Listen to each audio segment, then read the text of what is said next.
Uh, Look, I received some criticism from my sister. She said I'm having a pep in these press conferences, so I got my Pepsi. No, I'm just kidding. Uh, uh, Look, really proud of our team.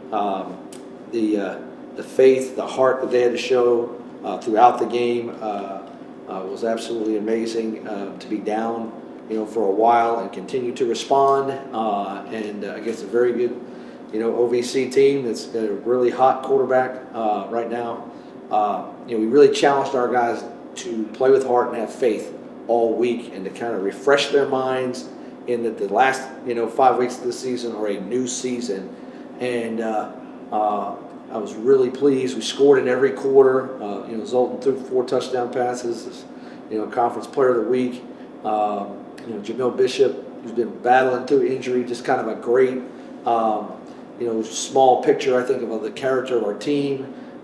He's out there, playing 85%, but his 85% is pretty doggone good, and to be able to get him open a couple times. Sean Cunningham, who's obviously from South Carolina, and just a big part of what we're trying to do recruiting-wise in this state. To see, those guys make plays like that in critical moments against a good team on the road in the conference. A lot of good, positives there, and then to shut them out over the last 22 minutes after feeling like we didn't play very well for 2.5 quarters was, I think, just a tremendous effort by our defense, and to get 2 massive stops in the fourth quarter after they made a couple plays on us was just, I think, a testament to the character of our team. We kept challenging and telling them, throughout the game, hey, this is testing your faith, okay? So stay the course. Let's pass the test. And I think they did, and I think that lesson's going to obviously serve them, throughout their life. Sometimes I think we make too much about football and faith, but certainly on Saturday that was a great exercise for our guys to sustain performance. In an environment where we're a long way from home, and proud to get the win. Career high day for Zoltan. How big was this game just for his growth maturation process? Yeah, he's playing hurt too. We didn't pull him from the Tennessee Tech game. He came out of the game injured, and so for him to work the plan to get back, be healthy, stay locked in, and those were not short throws he was making out there. Was just really proud of him. I think it's got to be a tremendous boost for obviously his confidence and just his mindset and approach. I was just proud. We got just the play our players played, then our demeanor on the sideline. There was a lot of guys just having each other's back, and Zoltan getting knocked down a few times, and our old lineman being there to pick him up and get people off of him. I just thought those were great cultural moments too for our team.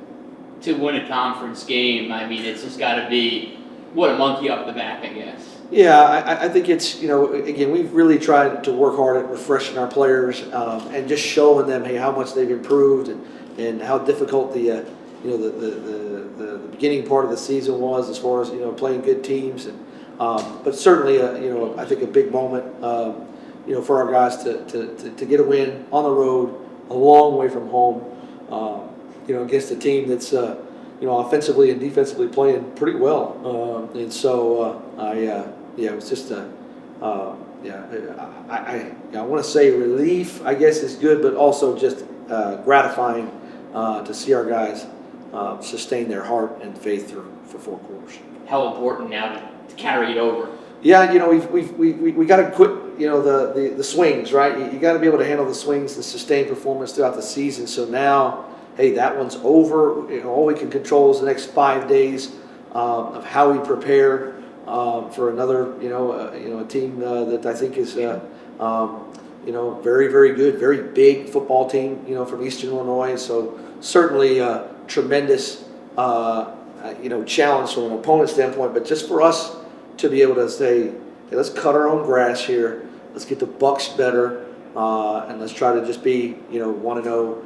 For these 5 days within this part of the season where we haven't had an off week yet. You know what I'm saying? We to say we're beat up and holding together is an understatement.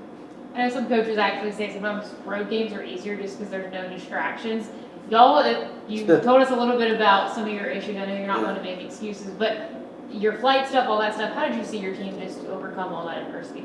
Well, you just try to, reduce and minimize things, and, our guys, we're sitting there on the tarmac for, 2.5, 3 hours, they didn't complain, they didn't flinch, we finally got off the ground, we got there, it was very late, we shortened the meetings up, we know that the attention span is waning, especially when you're tired, and so, we cut, a couple walkthroughs and things that we typically do, and, I think it is just a sign of us growing up.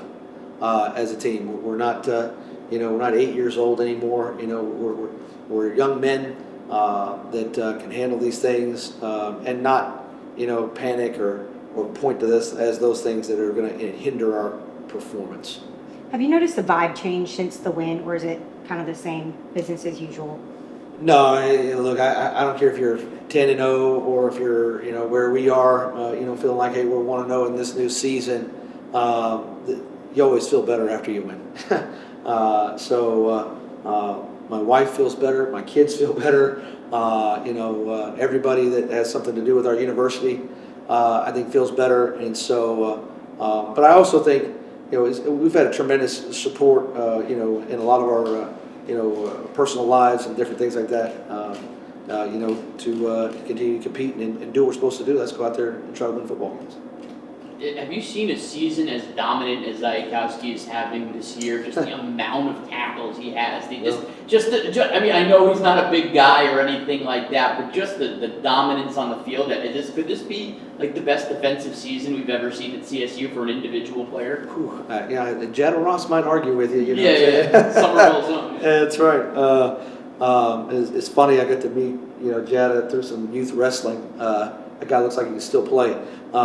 But I'm just with Steve. He never leaves the field for us. He makes a lot of tackles on special teams too. He is a pure, like Rocky, I think, like figure. It's like he's made of iron out there. And so I'm just really proud of the way that he plays sideline to sideline. He can sustain performance. I mean, he broke his doggone helmet in this game, guys, in the third quarter. I mean, his face mask really almost fell off, and we just pick another helmet up and give it right back to him, and he's probably mad he missed 2 plays.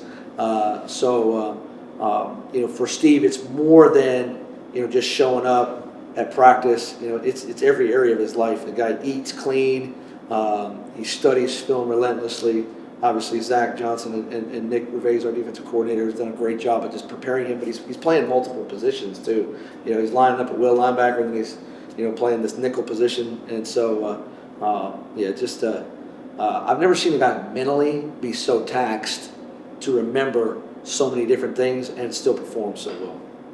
What's going to be key this Saturday against Eastern Illinois? I think for us it's just about stopping the run. They've got this kind of 2 quarterback system. They're massive up front. I think they're not just 300. They're like 315 across the board. And they've got this kid named Cooper Willman, who's an excellent receiver, and a transfer from Houston named C.J. Nelson, who's kind of their other guy on the other side. So we got to do a great job of just limiting the big plays, and then we just got to stay in character. We got to take what's there on offense. We can't go out there and try to throw 4 touchdown passes again. And, you never beat or you never win 2 games with the same recipe. So we just got to be ourselves and focus on improving. Sweet. Thank you. you. All right. Appreciate it. Hopefully that was more pep for your